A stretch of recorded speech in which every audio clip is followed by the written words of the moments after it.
You know, when like a lot of kids are like 6 years old, they want to be a fireman or an astronaut. Like, these people are actually going, like, this was their dream from when they were 10 years old or 11 years old or 12 years old. And if they get to do it, if they eventually get to race in the Tour de France, maybe win a stage of the Tour de France, maybe win the Tour de France, they are actually like the kid that wanted to be a fireman that got to be a fireman, that wanted to be an astronaut that got to be an astronaut. They actually got to live their childhood dream.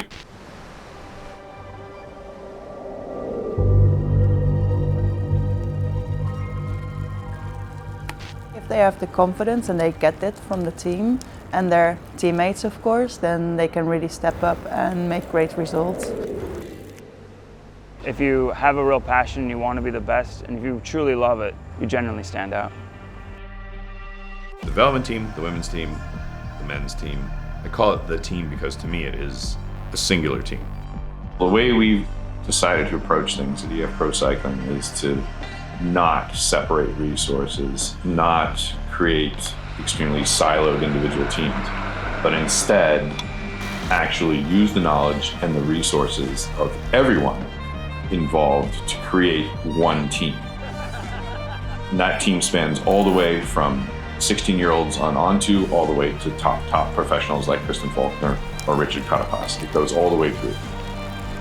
Our team wins from a break, from racing aggressive, attack after attack after attack.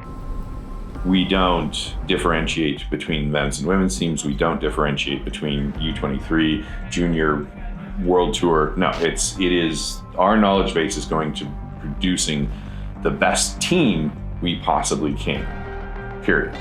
I think we are the most successful if we dare to lose everything, race with the heart. We have a bigger roster than ever, but it's also with a lot more depth.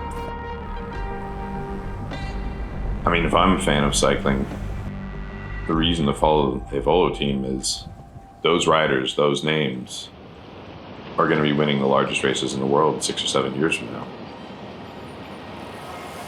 You know, maybe it's a little pie in the sky, but I do think seeing the younger generation that up close and personal and seeing how excited they are reminds you that this is a privilege and this is a finite experience.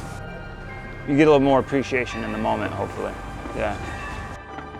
It's a really good development step for them, for the young riders, to have that level of racing.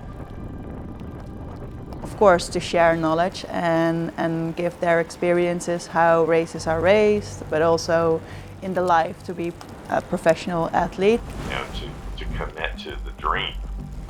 We have so many different personalities in the team, which is great. I think that's also what we show in the races and outside of the races. With the under 23s, I think hopefully like that unchecked enthusiasm is, you know, appreciated by the older established pro guys.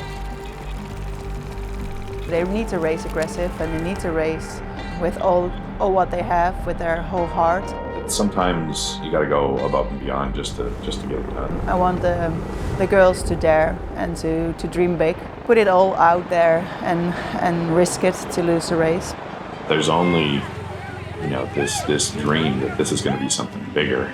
We don't go for top 10, we go for the win.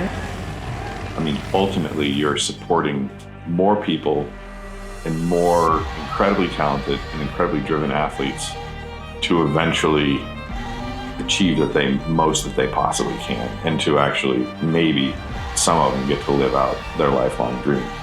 I don't feel like there's very many professions in the world that you can say that I'm supporting people to live out their childhood dream. That's on a personal level, that's why I do it.